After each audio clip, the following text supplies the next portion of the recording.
Hello everyone, मैं हूं सुमित गर्ग और आप सभी का स्वागत है कैल्विन कॉमर्स में। आज हम शुरू कर रहे हैं नेक्स्ट चैप्टर जो है सिंगल एंट्री सिस्टम। इसी चैप्टर का दूसरा नाम है अकाउंटिंग फ्रॉम इनकम्प्लीट रिकॉर्ड। तो इस चैप्टर को शुरू करने से पहले मैं आपको एक सिचुएशन दे रहा हूं, उस सिचुएशन को आराम से समझिए, सुनिए और फिर हम ये चैप्टर शुरू करेंगे। आपके पड़ोस में एक अंकल रहते हैं। वो अंकल का एक छोटा सा बिजनेस है, छोटी सी स्टेशनरी की शॉप है, ठीक है जी। महीने के 15-20 हज़ार रुपये वो कमा लेते हैं। बहुत ही छोटा सा बिजनेस है, बड़ा बिजनेस नहीं है। उन अंकल को अकाउंटेंसी का ए तक नहीं पता, अकाउंटेंसी क्या होती है नहीं पता उन्हें, लेकिन वो चाहते हैं कि वो अपने बिजनेस के बुक्स ऑफ अकाउंट्स को तैयार करें। वो चाहते हैं बैलेंस शीट बनवाना, trading account, profit and loss बनवाना, machinery account, furniture account, depreciation calculate करना, नेट प्रॉफिट कैलकुलेट करना। वो चाहते हैं कि उनके बिजनेस की सारी चीज़ें कैलकुलेट हों। उन्हें तो अकाउंटेंसी आती नहीं, लेकिन कैसे कैलकुलेट करेंगे, खुद तो नहीं कर पाएंगे। तो वो जाएंगे किसी अकाउंटेंट के पास, अकाउंटेंट से बोलेंगे कि भाई आप हर महीने मेरे बिजनेस में मेरे पास आओ और मेरे बिजनेस की बुक्स ऑफ अकाउंट्स को तैयार करो। अकाउंटेंट कहेगा जी देखो महीने के मुझे इतने पैसे चाहिए, 15-20 हज़ार रुपये तो मुझे चाहिए। अब अंकल खुद इतना नहीं कमाते, कहाँ से देंगे उसे? तो क्या छोटा सा बिजनेस है, ज़्यादा बड़ा बिजनेस नहीं है। तो क्या वो अंकल अकाउंटेंट को हायर कर पाएंगे? नहीं कर पाएंगे बच्चों। क्या वो खुद प्रॉपर बुक्स ऑफ अकाउंट्स तैयार कर पाएंगे? वो भी नहीं हो पाएगा। ना वो खुद तैयार कर सकते प्रॉपर बुक्स ऑफ अकाउंट्स, ना वो अकाउंटेंट को बुला सकते। छोटा सा बिजनेस है। तो बताओ क्या समाधान है? अंकल को खुद ही कोशिश करनी पड़ेगी भाई। वो खुद ही कोशिश करेंगे, आधी अधूरी जैसे हो सकेगा बन सकेगा कोशिश करेंगे।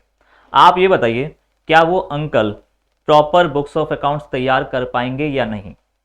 अकाउंटेंसी नहीं आती उन्हें, थोड़ी बहुत नॉलेज होगी, लेकिन प्रॉपर बुक्स ऑफ अकाउंट्स वो तैयार देखो नहीं कर पाएंगे। ठीक है जी, कंक्लूजन तो ये निकल कर आएगा। तो ऐसे रिकॉर्ड जो प्रॉपर ना बन पाए, ऐसे रिकॉर्ड्स को बच्चों क्या बोलेंगे हम? Incomplete records. ऐसे रिकॉर्ड्स क्या हैं? Incomplete records. और जब मैं इनकम्प्लीट रिकॉर्ड की अकाउंटिंग की बात करता हूं तो इसी को अकाउंटिंग फ्रॉम इनकम्प्लीट रिकॉर्ड कहते हैं, या इसी को हम सिंगल एंट्री सिस्टम कहते हैं। अब लेकिन यहां से बच्चों को थोड़ा सा मिस इंटरप्रिटेशन हो जाता है इस वर्ड को देखकर। सिंगल एंट्री, ये जो सिंगल वर्ड है ना, इस वर्ड को देखकर बच्चों को थोड़ा कंफ्यूजन हो जाता है या मिस इंटरप्रिटेशन हो जाता है, मैं ऐसा कहूंगा। तो पहले इनकम्प्लीट रिकॉर्ड को समझिए कि इनकम्प्लीट रिकॉर्ड क्या होते हैं। बच्चों यहां पे 4 तरह की पॉसिबिलिटी हो सकती हैं।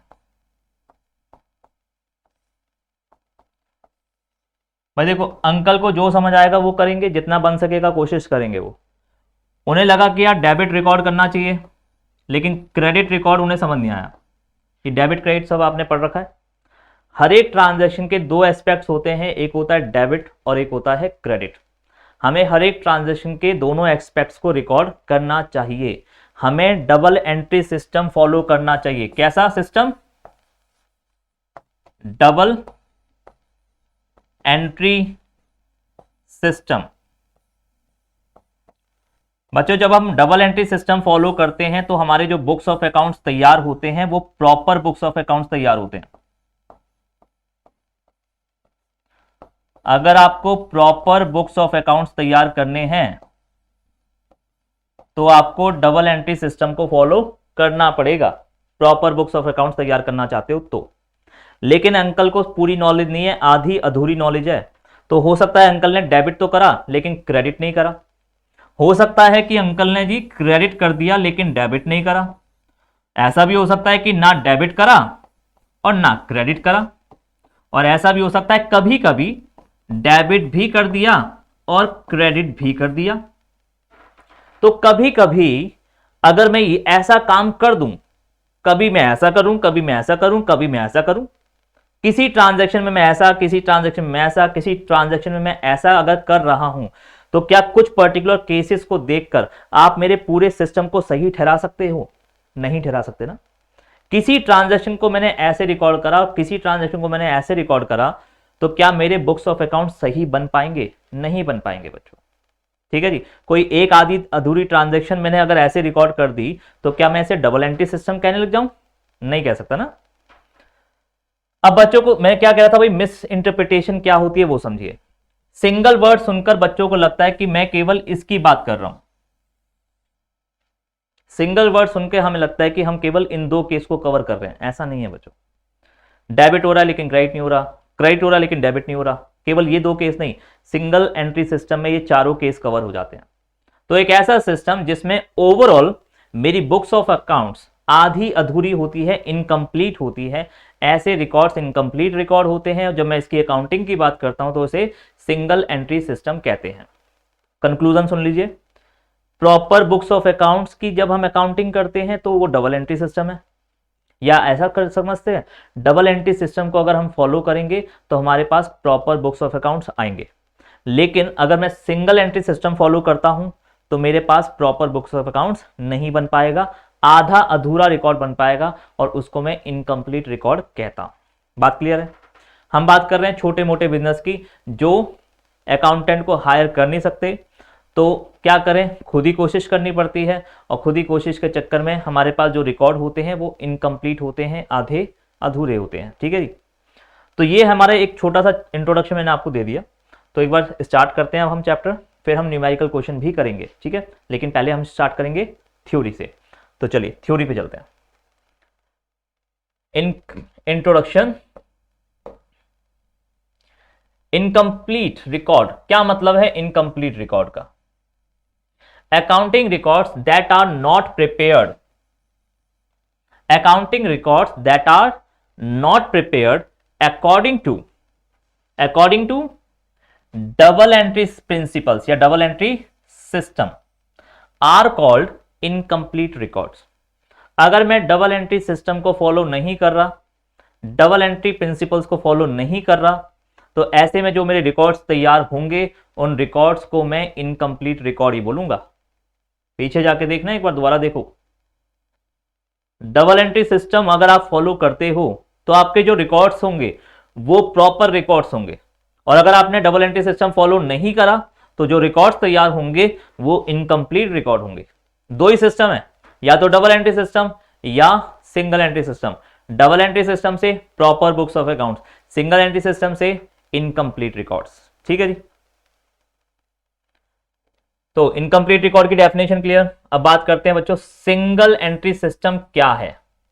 It is a system under which accounting records is not maintain following double entry system. ये एक ऐसा सिस्टम है जिसमें हमारे accounting records double entry system को फॉलो करके नहीं बनाए जाते, तभी तो सिंगल एंट्री सिस्टम है। It is a system of book keeping, इसमें मैं बुकें तैयार करता हूं। It is a system of book keeping in which only records of cash. अब ये इंपॉर्टेंट लाइन है बच्चे, ये बहुत इंपॉर्टेंट बात हो रही है यहां पे। ये it is a system of book keeping in which only records of cash and individual accounts of parties are maintain. चलिए इसके ऊपर बात करते हैं कि क्या ये इसमें क्या इंपॉर्टेंट है। बच्चों छोटा सा बिजनेस है मेरा, ठीक है जी, तो मैं कौन कौन से रिकॉर्ड्स को ज्यादा इंपॉर्टेंस दूंगा, मुझे किससे कितना पैसा लेना है, मुझे किसको कितना पैसा देना है। आपने कई बार देखा होगा एक छोटी सी डायरी होती है, ठीक है जी, छोटी सी डायरी होती है और छोटी सी डायरी में वो लिखते रहते हैं कि मुझे किससे कितना पैसा लेना है, मुझे किसको कितना पैसा देना है। तो ये रिकॉर्ड तो छोटे से छोटा बिजनेसमैन भी रिकॉर्ड मेंटेन करता है। तो चाहे एक छोटी सी रेडी वाला ही क्यों ना हो, छोटी सी रेडी वाला समझते हो जो सामान रेडी पे बेचते हैं, उनके पास भी एक छोटी सी डायरी होती है जिसमें वो ये सब चीजें लिखते रहते हैं कि मुझे उस बंदे से इतना पैसा लेना है, उस बंदे को इतना पैसा देना है। तो छोटे से छोटा businessman individual accounts of parties मतलब लोगों के रिकॉर्ड्स, लोगों के मतलब पर्सनल रिकॉर्ड्स मेंटेन करता है। और दूसरा रिकॉर्ड होता है बच्चों कैश।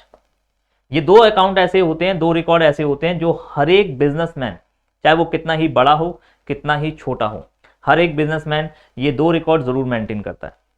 तो सिंगल एंट्री सिस्टम में अगर मैं आपसे पूछूं कौन से वो दो रिकॉर्ड्स हैं जो मेंटेन किए जाते हैं, कंपलसरी है, जो मेंटेन किए ही जाते हैं चाहे आपको अकाउंटिंग आए या ना आए। हर पर्सन, हर एक बिजनेसमैन, कौन से वो दो रिकॉर्ड्स हैं जो वो मेंटेन करता है, कैश का रिकॉर्ड और पर्सनल रिकॉर्ड्स, मतलब पर्सन किससे कितना पैसा लेना है, किसको कितना पैसा देना है। क्लियर है जी? हाँ जी, नोट पे आ जाइए जरा। Note, sometime the term single entry system mistakenly understood. कभी कभी मैं सिंगल एंट्री सिस्टम को गलत समझ लेता हूं। मैंने अभी आपको बताया था बच्चे मिस इंटरप्रिटेशन कर लेते हैं। वो क्या मिस इंटरप्रिटेशन करते हैं देखिए जरा। Single entry system is mistakenly understood that under this system only one aspect of transaction is recorded. ये एक ऐसा सिस्टम है जिसमें केवल एक एस्पेक्ट रिकॉर्ड होता है, जैसे कि डेबिट हो गया लेकिन क्रेडिट नहीं हुआ, या क्रेडिट हो गया डेबिट नहीं हुआ। सिर्फ दो ही केस दिमाग में आते हैं, लेकिन जबकि चार केस हैं। दिस इज नॉट ट्रू, लेकिन ऐसा सोचना कि मैं केवल एक एक्सपेक्ट रिकॉर्ड कर रहा हूं, दूसरा एक्सपेक्ट रिकॉर्ड नहीं कर रहा, अगर आप ऐसा सोच रहे हैं, केवल आपके दिमाग में दो केस आ रहे हैं, तो फिर आप गलत हैं। आपको चार केस दिमाग में आने चाहिए। The fact is that under this system in certain transaction both the aspects are recorded. कुछ ट्रांजेक्शन ऐसी भी हो सकती है जिसमें दोनों एस्पेक्ट्स रिकॉर्ड कर दिए, मैंने डेबिट भी रिकॉर्ड कर दिया और क्रेडिट भी रिकॉर्ड कर दिया, ऐसा भी पॉसिबल है। और क्या हो सकता है, वन एस्पेक्ट से रिकॉर्डेड, आगे क्या लिखा जी, and some time transactions are evenly ignored. कभी कभी तो ऐसा हो सकता है कि मैंने पूरी की पूरी ट्रांजेक्शन को इग्नोर ही कर दिया, मतलब ना मैंने डेबिट रिकॉर्ड करा ना मैंने क्रेडिट रिकॉर्ड करा, ऐसा भी तो पॉसिबल है। तो दो केस नहीं होते बच्चों, कितने केस हैं, चार केस हैं, ठीक है जी। अगर आपके दिमाग में सिर्फ दो केस आ रहे हैं कि भैया दो ही केस पॉसिबल है, तो फिर आप गलत हो। सिंगल एंट्री सिस्टम का मतलब क्या है कि भाई कुछ भी हो सकता है, ऐसा भी हो सकता है डेबिट हुआ क्रेडिट नहीं हुआ, ऐसा भी हो सकता है क्रेडिट हुआ लेकिन डेबिट नहीं हुआ, और कभी कभी ऐसा भी हो सकता है डेबिट भी हो गया और क्रेडिट भी हो गया, और कभी कभी तो ऐसा भी हो सकता है कि ना डेबिट हुआ और ना ही क्रेडिट हुआ। तो ये चारों के चारों केस सिंगल एंट्री सिस्टम में कवर होते हैं। तो सिर्फ दो केस लेकर नहीं चलने बच्चों। आई होप क्लियर है। चलिए आगे बढ़ते हैं। Feature of single entry system. तो सिंगल एंट्री सिस्टम के आपको क्या क्या फीचर समझ आए। पहला फीचर सुटेबिलिटी। बताओ कौन से बिजनेस में सिंगल एंट्री सिस्टम फॉलो होता होगा, कौन से बिजनेस में, बड़े बिजनेस में या छोटे से बिजनेस में। ऑब्वियस छोटे बिजनेस जो अफोर्ड नहीं कर सकते अकाउंटेंट्स, ऐसे बिजनेस के अंदर सिंगल एंट्री सिस्टम फॉलो होता है। तो सुटेबिलिटी का मतलब बच्चों कौन से बिजनेस हैं जहां पर सिंगल एंट्री सिस्टम अडॉप्ट किया जाता है। This system is suitable for small size business where the number of transaction is less. Maintenance of personal account.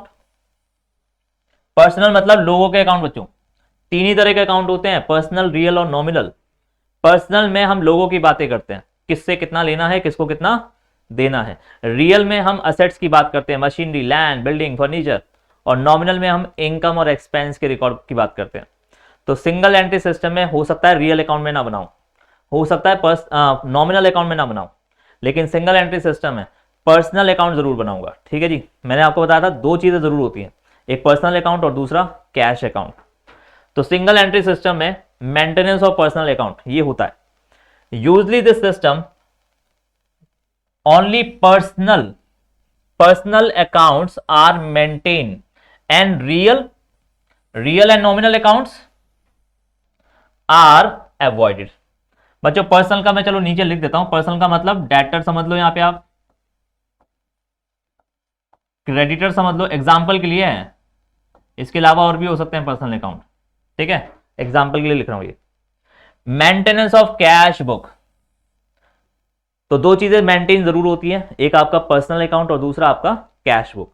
Generally a cash book is maintain in this system which mix up business as well as private transaction. अब उतनी knowledge तो है नहीं बंदे को, uncle जी को इतनी knowledge नहीं है, तो वो क्या करते हैं कभी कभी मिक्सअप कर देते हैं। मिक्सअप जैसे कि लेकर जा रहे थे घर के लिए सब्जियां, घर के लिए राशन, वो खर्चा भी उन्होंने बिजनेस की बुकों में रिकॉर्ड कर दिया। भाई घर के खर्चे घर पे रिकॉर्ड करो, बिजनेस की बुक्स में क्यों रिकॉर्ड कर रहे हो। अब उन्हें क्या नॉलेज है भाई, उन्होंने मिक्सअप कर दिया है, घर के खर्चों को बिजनेस के खर्चों में रिकॉर्ड कर दिया, बिजनेस के खर्चों को कुछ खर्चों को रिकॉर्ड ही नहीं करा। तो सब कुछ चल रहा है यहाँ पे। ठीक है जी, लेकिन कैश बुक बन रही है, चाहे गलत बन रही है सही बन रही है, लेकिन बन रही है। तो दो चीजें जरूर बनती है, पर्सनल अकाउंट और cash book. No uniformity. Uniformity का मतलब होता है समरूपता, एक जैसा, समान। भाई दो अलग अलग दुकानें हैं, छोटी छोटी दुकानें हैं, दोनों ही क्या कर रहे हैं, सिंगल एंट्री सिस्टम फॉलो कर रहे हैं। तो इसको जो ठीक लग रहा होगा ये कर रहा होगा, इसको जो ठीक लग रहा होगा ये कर रहा होगा। क्या आपको लगता है कि दोनों एक जैसे काम कर रहे होंगे? क्या दोनों के दोनों बिजनेस में एक जैसे ही रूल्स को फॉलो किया जा रहा होगा? ऐसा कुछ नहीं है, जिसको जो ठीक लग रहा है वो कर रहा है। तो समरूपता नहीं होगी। समरूपता मतलब समान, सेम प्रिंसिपल फॉलो नहीं हो रहे होंगे। इसको जो ठीक लग रहा है ये वो कर रहा है, इसको जो ठीक लग रहा है ये वो कर रहा होगा, दोनों अलग अलग चल रहे होंगे। यूनिफॉर्मिटी नहीं होगी। दिस सिस्टम में differ from one firm to another. This system में differ from one firm to another. एक फर्म का सिस्टम दूसरे फर्म के सिस्टम से डिफर हो सकता है, as it is mere adjustments of double entry system according to the requirements. ध्यान से देखिए भाई, according to the requirement and convenience. भाई कन्वीनियंस का मतलब जो मुझे ठीक लग रहा है मैं कर रहा हूं, मैं अपनी कन्वीनियंस के अकॉर्डिंग काम कर रहा हूं, अपनी समझ के हिसाब से कर रहा हूं। जो मुझे समझ आ रहा है मैं उतना कर रहा हूं, जो नहीं आ रहा नहीं कर रहा। ठीक है जी। तो मेरी बुक्स ऑफ अकाउंट्स और आपकी बुक्स ऑफ अकाउंट्स एक जैसे प्रिंसिपल पर नहीं हो सकती, तो यहां पे समरूपता नहीं होती। तो अभी तक जितना भी करा एक बार कंक्लूजन कर लें। छोटे बिजनेस, जो छोटे बिजनेस होते हैं वो अकाउंटेंट्स को हायर नहीं कर सकते। तो छोटे बिजनेस में होता क्या है, अब जरूरी भी नहीं है कि भाई मेरे को अकाउंटिंग की नॉलेज हो, तो मुझे जो समझ आएगा देखो मैं करूंगा, तो मेरे जो रिकॉर्ड्स होंगे वो प्रॉपर नहीं होंगे, इनकम्प्लीट रिकॉर्ड होंगे। मेरे बिजनेस में डबल एंट्री सिस्टम फॉलो नहीं हो रहा होगा। कभी मैं कुछ करूंगा, कभी मैं कुछ करूंगा, लेकिन मैं दो रिकॉर्ड्स को जरूर मेंटेन करूंगा, एक पर्सनल अकाउंट और एक कैश अकाउंट। ठीक है जी। तो चलिए आगे बढ़ते हैं, एडवांटेजेस पे बात करें। एडवांटेजेस बच्चों बहुत आसान है। सिंपल मेथड, सिंपल कन्वीनियंस, अभी हमने बात करी कन्वीनियंस के अकॉर्डिंग काम हो रहा है, जो समझ आ रहा है हम वो कर रहे हैं, जो हमें ठीक लग रहा है हम वो कर रहे हैं, जो समझ आ रहा है नहीं आ रहा वो कर ही नहीं रहे। तो बड़ा सिंपल सा मेथड है। ठीक है जी, इतना ज्यादा दिमाग लगाने वाली बात ही नहीं है यहाँ पे। लेस एक्सपेंसिव, इतना ज्यादा खर्चा भी नहीं हो रहा, अकाउंटेंट तो मैंने रखा ही नहीं तो खर्चा कहां होगा। तो बहुत ही सस्ता है, जुगाड़ू है और सिंपल मेथड है। सुटेबल फॉर स्मॉल बिजनेस, ये सिस्टम केवल उन्हीं बिजनेस में अप्लाई होता है जो बहुत छोटे स्केल पर काम कर रहे होते हैं। लार्ज स्केल पर तो भैया अकाउंटेंट को रखना पड़ता है। लार्ज स्केल पर जो बिजनेस कर रही होती है, गवर्नमेंट कहती है उनसे कि भैया तुम्हें प्रॉपर बुक्स ऑफ अकाउंट बनाने पड़ेंगे। अगर आपकी कंपनी बहुत बड़ी है तो गवर्नमेंट आपको बोलेगी कि प्रॉपर बुक्स ऑफ अकाउंट्स बनाओ, ऐसे नहीं चलेगा, इनकम्प्लीट रिकॉर्ड नहीं चलेंगे, प्रॉपर बुक्स ऑफ अकाउंट्स बनाने पड़ेंगे, नहीं तो पेनल्टी पड़ेंगे आपको, लाखों लाखों रुपए की पेनल्टी पड़ती है। तो आप प्रॉपर बुक्स ऑफ अकाउंट्स कैसे बनाओगे, आप अकाउंटेंट रखोगे। आप रख भी सकते हो, अगर बड़ा बिजनेस है आपका, काफी बड़े स्केल पे काम कर रहे हो, तो आपको कोई दिक्कत नहीं होगी अकाउंटेंट को रखने में, तो आप अकाउंटेंट को रखोगे, अकाउंटेंट आपकी प्रॉपर बुक्स ऑफ अकाउंट्स तैयार करेगा। तो प्रॉपर बुक्स ऑफ अकाउंट्स या डबल एंट्री सिस्टम बच्चों बड़े स्केल के बिजनेस पे ही होता है, छोटे स्केल ऑफ बिजनेस पे सिंगल एंट्री सिस्टम चल जाता है। No need of expert knowledge of principle, no need, आपको कोई ज्यादा एक्सपर्ट नॉलेज नहीं चाहिए, knowledge of principle of book keeping. Book keeping की आपको एक्सपर्ट नॉलेज की कोई यहां पे खास जरूरत नहीं पड़ने वाली। And easy to ascertain the profit और लॉस, और बड़ी आसानी से हम प्रॉफिट लॉस कैलकुलेट कर लेते हैं। हाँ, गारंटी नहीं दे सकते कि वो प्रॉफिट सही होगा या गलत होगा, कैलकुलेट भले ही कर लेंगे, लेकिन वो प्रॉफिट हो सकता है गलत हो सकता है सही भी हो। बच्चों एक एस्टिमेटेड होता है, एग्जैक्ट नहीं होता है यहाँ पे कुछ भी। हम असेट भी कैलकुलेट करेंगे, लायबिलिटी भी कैलकुलेट करेंगे, सब कुछ करेंगे, लेकिन वो सही वैल्यू आई क्या, हमने एकदम सही कैलकुलेट करा, हम नहीं कह सकते जी, गारंटी नहीं है यहाँ पे कुछ भी, हो सकता है गलत भी हो। ठीक है जी। तो प्रॉफिट और लॉस कैलकुलेट बड़ी आसानी से हम कर लेंगे, बहुत आसान होगा प्रॉफिट लॉस कैलकुलेट करना, लेकिन सही की गारंटी नहीं है। तो देखो भाई क्या क्या है, सिंपल मेथड है, बहुत आसान है ये मेथड, मैं अभी आपको सिखाऊंगा कि क्या करना है इसके अंदर, बहुत ही आसान चैप्टर है। लेस एक्सपेंसिव, ज्यादा खर्चा नहीं आता। सुटेबल फॉर स्मॉल बिजनेस, छोटे बिजनेस में ये मेथड, ये सिस्टम चलता है। कंपनी जो बहुत छोटे बिजनेस होते हैं, गवर्नमेंट उनको कुछ नहीं बोलती, गवर्नमेंट कहती है छोटा सा बिजनेस है तेरा, इतना तो खुद नहीं कमाता, ठीक है तुझे को जो करना तू कर। ठीक है जी, गवर्नमेंट का कोई उसमें वो बहुत ज्यादा रिस्ट्रिक्शन नहीं होती यहाँ पे। No need of expert knowledge, आपको कोई एक्सपर्ट नॉलेज की जरूरत नहीं है और आप बड़ी आसानी से प्रॉफिट लॉस कैलकुलेट कर लेते हो। लेकिन एडवांटेजेस के बाद डिसएडवांटेजेस, नुकसान भी तो होंगे कुछ, हमेशा फायदे फायदे तो नहीं हो सकते हर चीज के। Arithmetic accuracy can not B prove, arithmetic accuracy can not B prove मतलब जो भी आप कैलकुलेट कर रहे हो क्या वो एकदम एक्यूरेट है, क्या वो एकदम सही कैलकुलेट किया है? हम प्रूव नहीं कर सकते, हम नहीं प्रूव कर सकते कि जो भी हमने कैलकुलेट किया है सही किया है, क्योंकि वो गलत भी हो सकता है। ठीक है जी। नो कंट्रोल ऑन असेट्स, हाँ जी, नो कंट्रोल ऑन असेट्स मतलब बच्चों जब आपकी प्रॉपर बुक्स ऑफ अकाउंट्स होती है तो आपको एक एक रुपए का हिसाब होता है आपके पास, आपका पूरा कंट्रोल होता है आपके बिजनेस में। मेरे गोडाउन में कितना स्टॉक रखा है, मेरे बैंक में कितना कैश है, मेरे ड्रॉर में कितना कैश है, हर चीज का प्रॉपर रिकॉर्ड होता है, तो कोई भी फ्रॉड नहीं हो सकता। अगर आपके प्रॉपर बुक्स ऑफ अकाउंट्स हैं तो कोई इंप्लॉय आपके साथ फ्रॉड नहीं कर सकता। लेकिन अगर आपके बुक्स ऑफ अकाउंट्स प्रॉपर नहीं है तो फ्रॉड भी हो सकता है आपके साथ। अगर एक एम्प्लॉय गोडाउन में से कुछ छोटा मोटा सामान निकाल के लेके भी चला जाए, आपको पता ही नहीं चलेगा, क्योंकि आपको यही नहीं पता कि गोडाउन में कितना सामान रखा है। तो भाई आपका आपकी असेट्स के ऊपर, आपका आपकी संपत्ति के ऊपर कोई कंट्रोल नहीं है। ठीक है जी, नो कंट्रोल ऑन असेट्स। लेकिन देखो छोटा मोटा बिजनेस होता है तो इतना डर की बात भी नहीं है। करेक्ट प्रॉफिट और loss can not be determine. अभी पीछे हमने क्या बात करी, हम बड़ी आसानी से प्रॉफिट लॉस कैलकुलेट कर लेते हैं, लेकिन नुकसान भी तो है कि वो प्रॉफिट सही होगा नहीं होगा हम डिटरमाइन नहीं कर सकते। करेक्ट प्रॉफिट तो कैलकुलेट करना बहुत ही मुश्किल है, इम्पॉसिबल ही समझ लो आप। तो correct profit and loss can not be determine. Financial position, बच्चों फाइनेंशियल पोजीशन मैंने आपको बताया हुआ है। फाइनेंशियल पोजीशन का मतलब है एसेट्स एंड लायबिलिटी। तो एसेट लायबिलिटी को कैलकुलेट कर लोगे क्या? कैसे कर लेंगे, वो भी पॉसिबल नहीं है। तो फाइनेंशियल पोजीशन का मतलब मैं लिख देता हूं एक बार दोबारा से यहां पे। फाइनेंशियल पोजीशन का मतलब बात हो रही है एसेट्स एंड लायबिलिटी।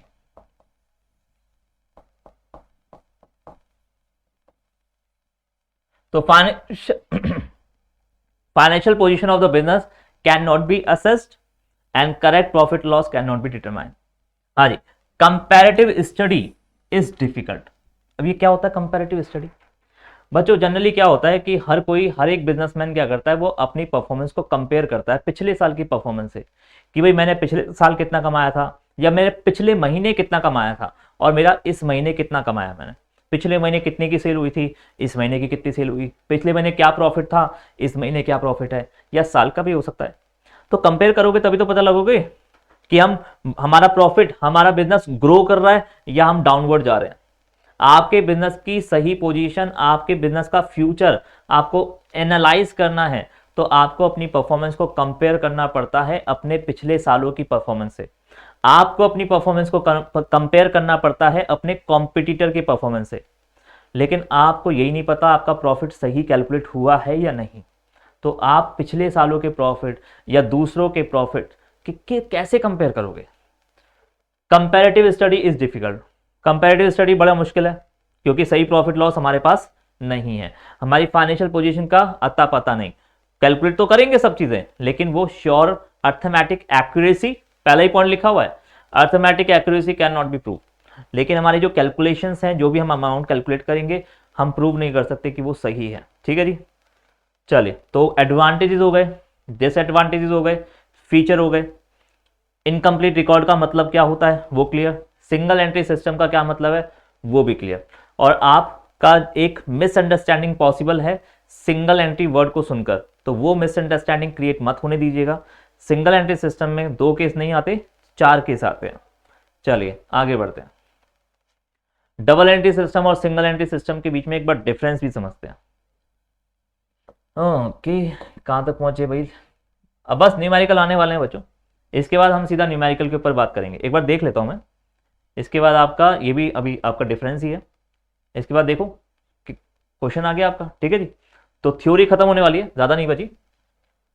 तो थ्योरी खत्म हो जाएगी, उसके बाद हम सीधा अपने न्यूमेरिकल शुरू करेंगे। हम कैलकुलेट करना सीखेंगे कि प्रॉफिट कैसे कैलकुलेट होता है। तो एक बार डिफरेंस करते हैं, उसके बाद नेक्स्ट क्लास के अंदर हम न्यूमेरिकल शुरू करेंगे।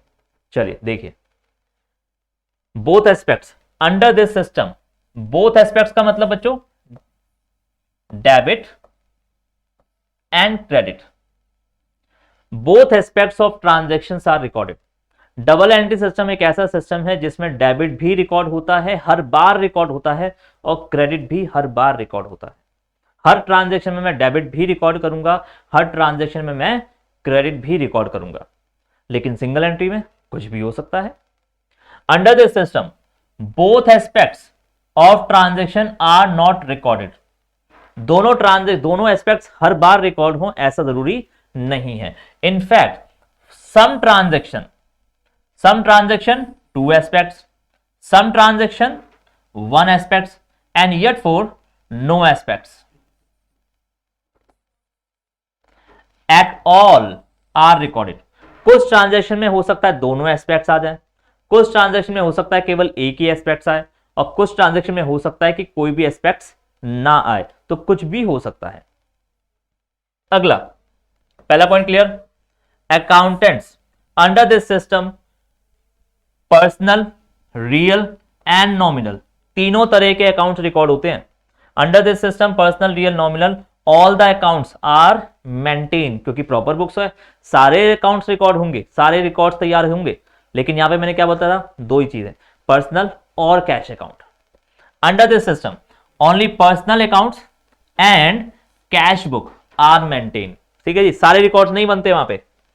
ट्रायल बैलेंस बच्चों, एक ट्रायल बैलेंस होता है जो हमें बनाना होता है, लेकिन ट्रायल बैलेंस केवल डबल एंट्री सिस्टम में ही बन सकता है। कैसे बन सकता है, कैसे बनता है ट्रायल बैलेंस, वो मैंने आपको पढ़ा रखा है। ट्रायल बैलेंस बहुत ही सिंपल सा चैप्टर है, वो तो हमने पहले ही कर लिया था। ठीक है जी, तो trial balance under this system, trial balance is prepared and thus arithmetic accuracy of the books of accounts is verified. Trial balance क्यों बनाया जाता था, याद कीजिए। ट्रायल बैलेंस क्यों बनाया जाता है, ताकि हम एक बार चेक कर लें कि हमारी अर्थमेटिक एक्यूरेसी सही है या नहीं। अगर हमारा ट्रायल बैलेंस मैच कर जाए, दोनों कॉलम मैच कर जाते हैं, तो हम कहते हैं भाई हमने कहीं गड़बड़ नहीं करी, हमारी सारी कैलकुलेशन एकदम प्रॉपर है। और ट्रायल बैलेंस की अगर दो साइड मैच ना करें, तो हम कहते हैं भाई हमसे कहीं ना कहीं शायद मिस्टेक हो गई है। तो हमारी अर्थमेटिकल एक्यूरेसी ट्रायल बैलेंस से चेक की जाती है डबल एंट्री सिस्टम में, लेकिन सिंगल एंट्री सिस्टम में मैं अपनी अर्थमेटिकल एक्यूरेसी चेक नहीं कर सकता, मैं ट्रायल बैलेंस नहीं बना सकता। Under this system trial balance can not be prepared, मैं नहीं बना सकता। And due to incomplete system, क्योंकि मेरे पास सारे रिकॉर्ड है ही नहीं। बच्चों ट्रायल बैलेंस केवल तभी बन सकता है जब आपके पास सारे के सारे रिकॉर्ड्स हों, अदरवाइज नहीं बन पाएगा। Therefore, arithmetic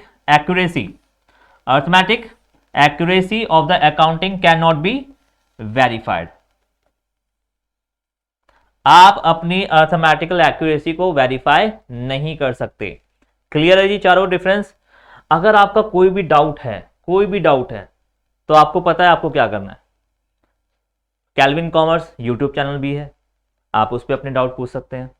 लाइव क्लास में लेता ही हूं, आप लाइव क्लास में ज्वाइन कीजिए। लाइव क्लास में जो भी आपके डाउट है आप उसमें मुझसे पूछिए। और आपका टेलीग्राम पे भी चैनल है कैल्विन कॉमर्स का, आप उसको ज्वाइन कीजिए, उसको सब्सक्राइब कीजिए। जो भी आपके डाउट है आप उस पर डालिए किसी भी तरीके से। भाई मैं आपको हर जगह हर प्लेटफॉर्म पे आपको मदद करने के लिए पूरा तैयार हूँ। यूट्यूब चैनल है, आपका टेलीग्राम चैनल है, बाकी तो आपके पास फ़ोन नंबर वगैरह हमारे होते ही हैं हमारे कैल्विन टीम के। तो आपका जैसा भी जो भी डाउट है, लेकिन आप पूछेंगे तो हम बताएंगे। ठीक है जी, तो आपको टेंशन लेने की कोई बात नहीं है। क्लियर, चलते हैं आगे। हाँ जी, और आगे difference profit and loss account. बच्चों ट्रेडिंग अकाउंट होता है, प्रॉफिट एंड लॉस अकाउंट होता है, बैलेंस शीट होती है, बहुत सारे रिकॉर्ड्स होते हैं, हमने बनाने सीखे हैं भी, trading account, PnL account, balance sheet.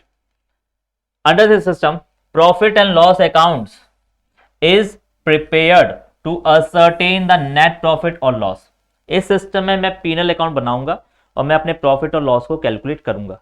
लेकिन under this system profit and loss account is not prepared to ascertain the net profit और लॉस। मैं पीनल अकाउंट नहीं बनाऊंगा क्योंकि प्रॉपर बुक्स ऑफ अकाउंट्स नहीं है। तो इसमें ज्यादातर चीजें हम नहीं बनाते, बहुत कम चीजें होती हैं जो बनाएंगे, और क्या बनाएंगे वो मैं आपको आगे चल के बताऊंगा न्यूमेरिकल क्वेश्चन करते हुए। Under this system balance sheet is prepared to ascertain the correct financial position of business. मैं फिर से बता रहा हूं बच्चों, बैलेंस शीट में फाइनेंशियल पोजीशन कैलकुलेट का मतलब assets and liability. Okay, under this system वहां पे एक छोटा सा स्पेशल वर्ड आने वाला है, तो मैं उसको हाईलाइट जरूर करूंगा और उसी को हमें आगे चलकर पढ़ना भी है। Under this system only statement of affair is prepared.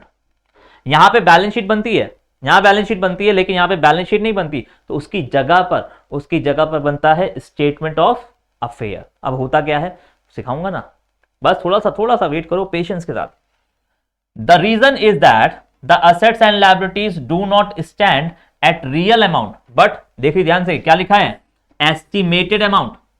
यहां पे मेरे पास जितना भी डेटा होता है, जितने भी मेरे पास अमाउंट फिगर्स होती हैं, वो एक्चुअल नहीं होती, वो सारी की सारी एस्टिमेटेड होती हैं। अनुमान लगा के हम सारा काम करते हैं, हमारे पास डॉक्यूमेंटेड नहीं होता, वेरिफिकेशन कुछ नहीं होता, प्रॉपर बुक्स ऑफ अकाउंट नहीं होता। तो यहाँ पे हम जो भी कैलकुलेट करते हैं, चाहे प्रॉफिट हो, चाहे लॉस हो, चाहे असेट्स हो, लायबिलिटी हो, सब एस्टिमेटेड होती है, एक्यूरेट नहीं होती।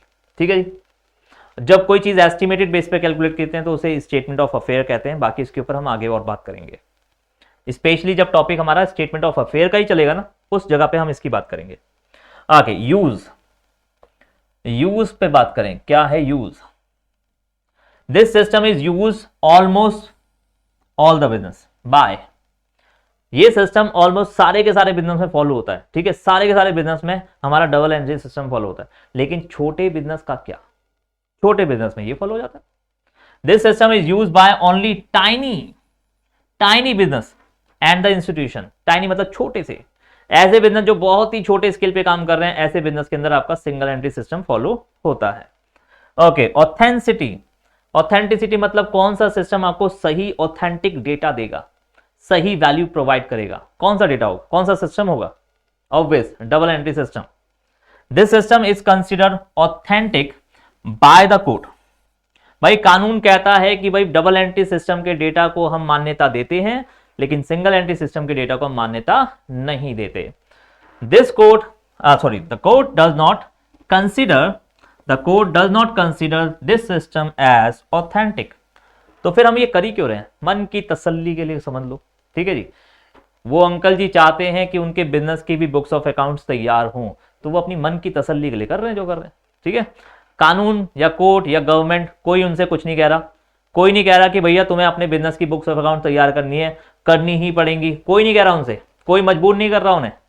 लेकिन वो खुद चाहते हैं कि भाई मैं भी बिजनेसमैन हूं, मेरा भी बिजनेस है, मैं भी चाहूंगा कि मेरे बिजनेस की बुक्स ऑफ अकाउंट्स तैयार हों, लेकिन मैं अकाउंटेंट को हायर नहीं कर सकता। तो फिर सिंगल एंट्री सिस्टम उनका सहारा बनता है।